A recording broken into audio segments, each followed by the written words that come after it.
Halo teman-teman sekalian, kita bertemu lagi dalam perkuliahan Sistem Informasi Geografis menggunakan Quantum GIS. Kali ini kita akan belajar tentang styling simbologi peta vektor poligon. Oke, kita mulai dari pengertian styling. Dalam Quantum GIS, style adalah cara visualisasi kartografi yang memperhitungkan fitur individu dan tematik layar. Ini mencakup karakteristik dasar simbologi seperti warna dan isian, parameter outline, penggunaan marker, rendering tergantung skala, kemudian transparansi lapisan, interaksi dengan lapisan lain, dan pelabelan. Style yang dipilih dengan baik menyederhanakan persepsi dan keterbacaan data, karena produk dari SIG adalah gambar ya, jadi soal keterbacaan data menjadi sangat penting. Sehingga penting untuk mempelajari cara kerja dengan style agar dapat mewakili data spasial dengan cara yang terbaik. Dalam istilah sederhananya, pelajari cara membuat peta yang eye catching ya, yang mudah dilihat lah gitulah ya. Kita akan membahas layar vektor dan raster secara terpisah ya, karena stylisasi ya, mereka memiliki beberapa fitur yang unik ya. Bahkan untuk vektornya pun nanti akan kita bagi menjadi beberapa video ya, sehingga nanti kita bisa belajar lebih detail lagi masing-masing kategori vektornya ya. Oke, persiapan belajarnya nanti kurang lebih seperti ini ya. Yang pertama, materi ini hanya membahas styling simbologi peta vektor yang poligon saja ya. Sedangkan pembahasan styling simbologi peta raster dan vektor lainnya, yaitu garis dan titik, akan kita bahas pada video pembelajaran yang lainnya. Pembelajaran simbologi styling peta vektor akan dibagi menjadi 3, yaitu vektor poligon, garis, dan titik ya. Untuk memudahkan pembelajaran, nanti disediakan 3 peta SHP dengan jenis yang berbeda yang dapat diimpor ke dalam proyek ya. Oke, selanjutnya kita perlu mengimpor file SHP yang disediakan. Nanti filenya saya sediakan melalui link yang dapat di-download dari yang saya tempatkan di deskripsi ya. Nah, nanti tampilannya nanti kurang lebih seperti ini ya. Nanti ada yang mewakili garis, kemudian layar yang mewakili titik, dan layar yang mewakili poligon ya. Oke, kita demonstrasikan ya.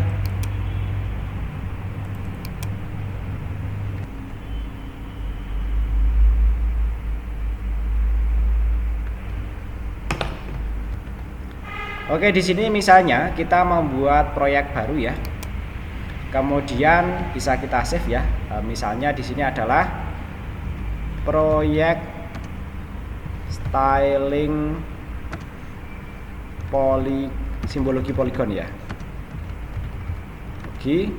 Poligon seperti ini ya.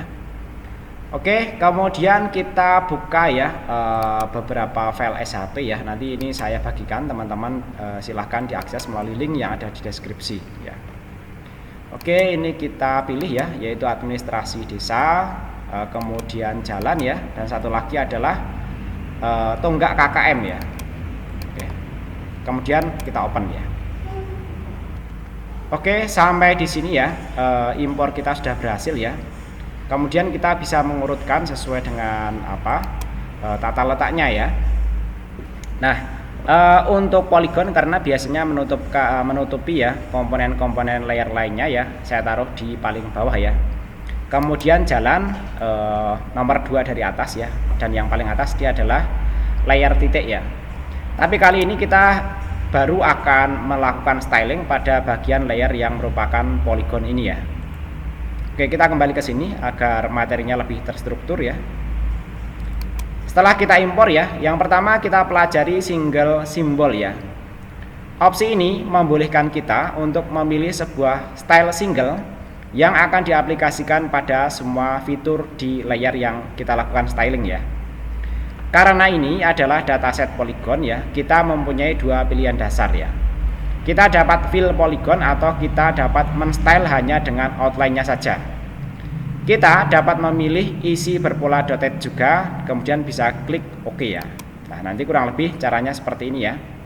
Untuk mengakses stylenya ya, bisa double klik seperti ini ya. Nah, nanti kita masuk ke halaman style ya. Atau kita bisa klik kanan kemudian pilih properties ya. Nanti di sini ada jendela. Sebenarnya di sini adalah jendela properties ya. Kita bisa masuk ke tab-tab yang lainnya. Tapi kali ini kita mempelajari yang stylenya ini ya. Untuk pilihan yang pertama yaitu single simbol ini ya. Maksudnya kita akan melakukan simbologi terhadap layer yang dimaksud ya dengan satu simbol tunggal ya. Di sini misalnya ya single simbol kita atur warnanya ya. Warnanya sebelumnya misalnya ungu ya. Kita rubah misalnya menjadi biru ya. Kemudian kita bisa apply seperti ini ya. Kalau kita lihat hasilnya nanti kurang lebih seperti ini ya. Kemudian dalam petunjuknya tadi ya. Kalau kita lihat di sini ya. Nah, kita bisa memilih juga ya. Di dalamnya tuh ada arsiran apa? Misalnya arsiran titik atau dotted ini ya. Oke. Kita bisa klik kanan atau double klik aja ya.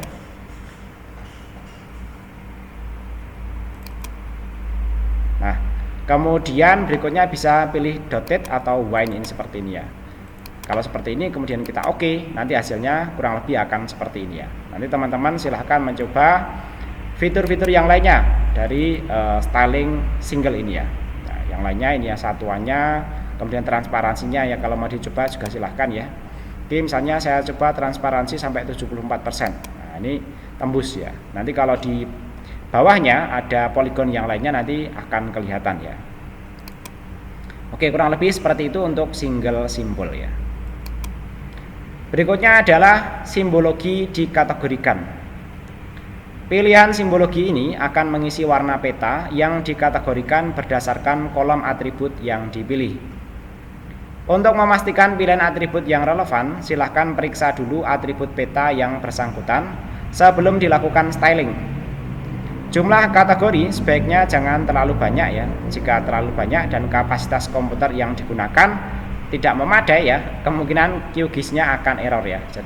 Tadi sudah saya coba ya, tempat saya error ya kalau saya memilih kolom atribut yang kategorinya cukup banyak ya.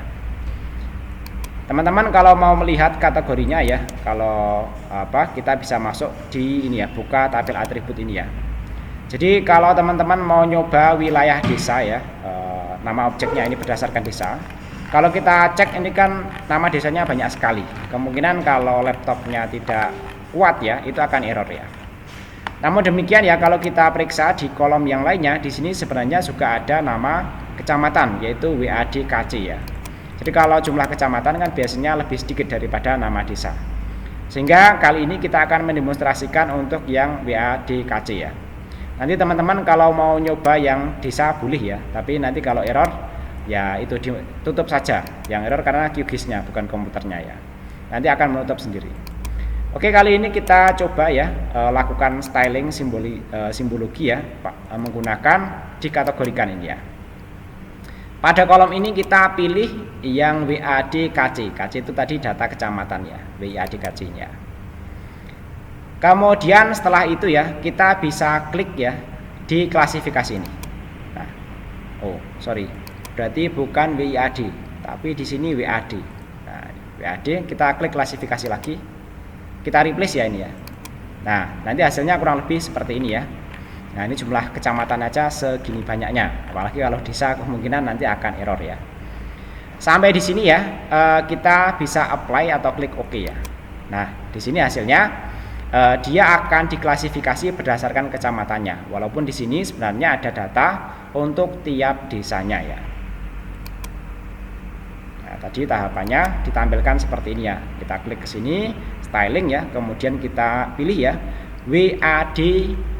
Nah, di sini ya, WAD MKC ya. Kemudian di sini kita sebenarnya bisa memilih ya degradasi warnanya ya. Oke.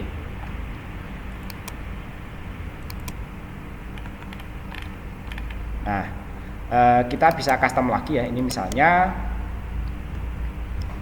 kita masuk ke properti lagi ya. Kemudian degradasi warnanya kita bisa pilih style yang ada di sini juga atau sebenarnya yang tadi juga ada masalah sih ya. Oke, stylenya misalnya kita pilih Inferno ya, menjadi seperti ini ya. Nah, hasilnya nanti kurang lebih seperti ini ya.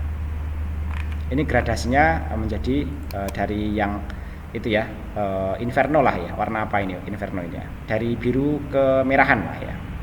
kurang lebih nanti hasilnya seperti ini. Teman-teman nanti silahkan explore ya pewarnaan-pewarnaan yang lainnya ya. Nah, termasuk yang ini ya. Untuk isian polanya nanti bisa coba pilih yang lainnya juga ya. Oke, misalnya seperti itu ya. Oke, kita apply, nanti hasilnya seperti apa. Jangan lupa di sini klik klasifikasi ya. Nah, kita oke ya, hasilnya cukup bagus ya kalau dengan menggunakan gradasi ya. Oke, setelah yang dikategorikan ya, kita masuk berikutnya adalah graduated ya. Simbologi graduated membuat kita bisa memilih data menjadi sebuah kolom dengan classes yang unik dan memilih sebuah style yang berbeda untuk tiap kelasnya. Misalnya, kita akan mengklasifikasi simbol berdasarkan luas area. Kita bisa mengklasifikasi otomatis berdasarkan kolom tersebut dengan pengaturan presisi di belakang atau angka di belakang koma ya, dan interval klasifikasi yang dapat dikustomisasi ya. Nah, nanti langkahnya kurang lebih seperti ini ya. Kita masuk ke properti ini, kemudian pilih style ya, kita pilih graduated ya. Kemudian presisinya kita ngaturnya di sini ya. Kemudian setelah itu kita pilih intervalnya berapa ya, mau diklasifikasi atau di kelas menjadi berapa kelas ya. Kemudian kita pilih klasifikasi. Oke, ini kita coba properti ya. Kemudian kita pilih di sini graduated ya. Nah, sampai di sini ya, presisinya sampai berapa angka di belakang koma ya. Kita buat 2 aja misalnya ya. Kemudian ya, mungkin kita cek dulu ya. Di sini kalau kita lihat ya, ada informasi luas area ya. Nah, kalau lens itu panjang ya, kemudian di sini shape area itu luas area ya. Nah, ini mungkin menggunakan kilometer persegi ya, 0,00 sekian ya. Oke, setelah itu kita bisa masuk ke propertinya ya. Kemudian kita pilih tadi graduated ya. Kemudian kita pilih yang shape area. Jadi kalau pilih graduated, di sini kolom-kolom yang muncul yang terkait dengan angka saja. Sedangkan yang string tidak muncul ya. Kemudian presisinya kita buat 2 saja ya. Setelah itu color remnya teman-teman bisa pilih ya, mau biru, inferno, magma, atau yang lainnya ya. Kemudian di sini adalah jumlah kelasnya. Kalau 5 ya, kalau kita klasifikasi dia akan tampil 5 kelas di sini ya. Yaitu dia akan dari kelas yang terendah ya, atau luasan terendah sampai luasan tertinggi itu dibagi menjadi 5. Kalau kita menghendaki menjadi 3 ya nanti 3 saja. Kemudian kalau 5 ya kita kembalikan nanti dia menjadi 5 kelas ya. Sampai di sini kita bisa klik OK ya. Nah, nanti hasilnya kurang lebih seperti ini ya.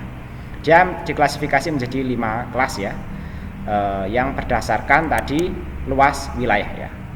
Oke, kita bisa coba kustomisasi lagi ya. Nah, di sini kita edit bisa ya. Script. Nah, color 2-nya misalnya di sini biru ya. Oke, kita bisa klik OK ya. Oh, ini, sorry. Simbolnya yang ininya bisa kita rubah ya dari sebelumnya gradasi ya. Kemudian, nah ini centroid ya misalnya ya, atau geometri generator.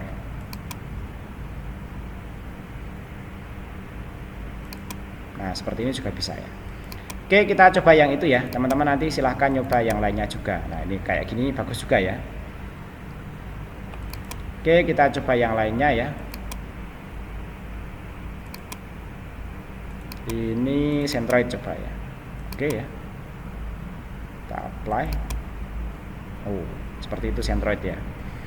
Yang lainnya ya, kita bisa pilih yang lainnya.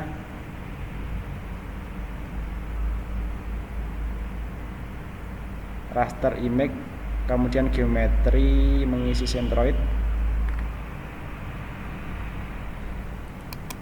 Nah, ini seperti ini kayaknya bagus ya. Teman-teman nanti bisa coba yang lainnya ya. Oke, nah nanti hasilnya kurang lebih seperti ini ya. Petanya cukup bagus ya. Oke, kita lanjut ya. Setelah graduated ya. Berikutnya berdasarkan aturan atau ordering ya. Simbologi berdasarkan aturan memungkinkan klasifikasi pengaturan simbol secara lebih fleksibel atau bahkan manual ya. Misalnya dalam rate sekian sampai sekian dengan angka pembulatan ya akan kita berikan warna merah muda ya. hal ini bisa dilakukan dalam mode simbologi ini ya. Nanti caranya seperti ini ya. Kita rubah menjadi berdasarkan aturan ya. Kemudian kita rubah batas-batasnya, batas-batas kelasnya. Sehingga nanti kita misalnya di sini hanya memiliki 2 simbologi ya, dan semua batasnya masuk ke situ ya. Oke, kita coba di sini ya. Nah, di sini kan masih jumlah warnanya sejumlah 5 ya. Kalau kita coba ya dengan menggunakan ordered ya. Kita coba di sini kita rubah menjadi berdasarkan aturan atau ordered ya. Nah, misalnya kita hanya menghendaki warna hitam dan biru saja ya. Oke, ini kita hilangkan saja ya. Kemudian batasnya ya, di sini kan sampai 0053 ya, sedangkan di sini batas bawahnya adalah 00210 ya. Oke, ini kita rubah ya menjadi 00210 ya. Oke, 00 ya. Di sini kita rubah menjadi 210 ya, sehingga dari 001 sampai 0210 nanti berwarna hitam ya. Sedangkan 00210 sampai 0263 itu nanti warnanya biru ya. Kemudian yang lain-lainnya ya, level simbol dan lain sebagainya, teman-teman bisa cobalah ya. Sampai di sini bisa kita oke ya. Jadi hasilnya nanti kurang lebih seperti ini ya. Tapi di sini ya ada beberapa area yang tidak masuk ya. Di sini biru sama hitam yang kelihatan dengan jelas ya. Beberapa area tidak masuk ke salah satu bagian ya. Oke, kita coba properti lagi ya. 001 sampai 00210.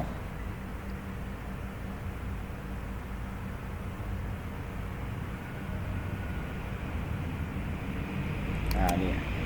Kita atur nah, ini. 0053. Oke, ini kita coba gini ya. 21 0. Oke, kita coba seperti itu. Nah, ini udah masuk ya. Jadi beberapa area yang tidak masuk, caranya adalah dengan cara kita itu ya, customisasi nilainya tadi ya. Teman-teman nanti silakan bisa explore lebih lanjut ya, tapi nanti kurang lebih caranya seperti itu ya. Kemudian poligon terbalik ya. Simbologi poligon terbalik memungkinkan pengaturan simbol di mana bagian luar poligon yang akan diberikan simbol ya. Jadi nanti dalam kasus tertentu, misalnya ya bagian yang akan kita itu ya akan kita petakan itu justru tidak ada simbolnya ya. Sedangkan bagian luarnya itu akan disimbolkan dengan simbol yang kita pilih ya. Oke, kita coba untuk simbol poligon terbalik ya. Oke, kita masuk properti. Kemudian di sini poligon terbalik ya. Nah, oke. Kita aktifkan semuanya ya di sini ya. Ini kita kembalikan sampai 0053 ya. 053 ya. Atau sebenarnya gini ya. Kita kembalikan seperti ini dulu ya. Kita gunakan yang graduated tadi ya, yang menggunakan shape area ya, karena perhitungan di sini lebih akurat lah ya. Oke, seperti ini ya. Kita apply ya.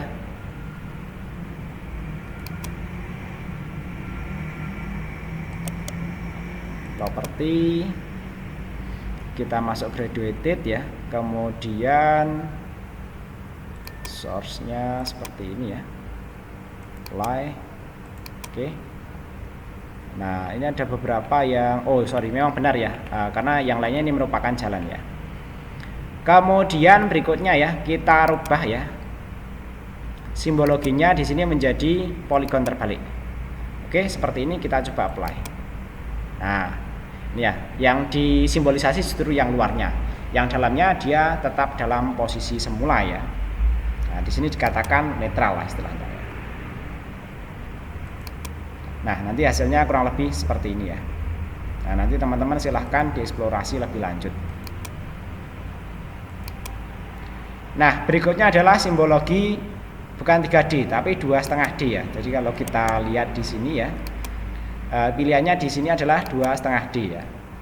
Untuk 2,5D ya nanti saya tidak bisa mendemonstrasikan ya, karena laptop saya tidak cukup ya untuk kapasitasnya. Mungkin teman-teman nanti bisa nyoba secara mandiri ya. Nanti di sini kita bahas konseptualnya saja. Ini bukan 2D ya, tapi 2.5D ya. Quantum GIS telah mendukung berbagai macam pre-render yang berbeda. seperti dikategorikan tadi ya, kemudian berbasis aturan, perpindahan titik, kemudian 2,5D ya, render heat map ya, dan lain-lain. Hal ini memungkinkan untuk representasi kartografi tingkat lanjut ya. Selain itu terdapat plugin yang tersedia seperti QGIS to TRIS.js ya, atau QGIS Globe, yang memungkinkan untuk melihat dan mengekspor data Quantum GIS dalam dimensi ketiga. Meskipun plugin ini sangat berguna, mereka juga memiliki keterbatasan. Mereka tidak sepenuhnya terintegrasi dengan mekanisme styling Quantum GIS dan tidak dapat diintegrasikan ke dalam komposer cetak Quantum GIS untuk pencetakan berkualitas tinggi ya. Proyek pendanaan ini, yaitu 25D tadi ya, bertujuan untuk memperluas perender Quantum GIS dengan tampilan miring ya.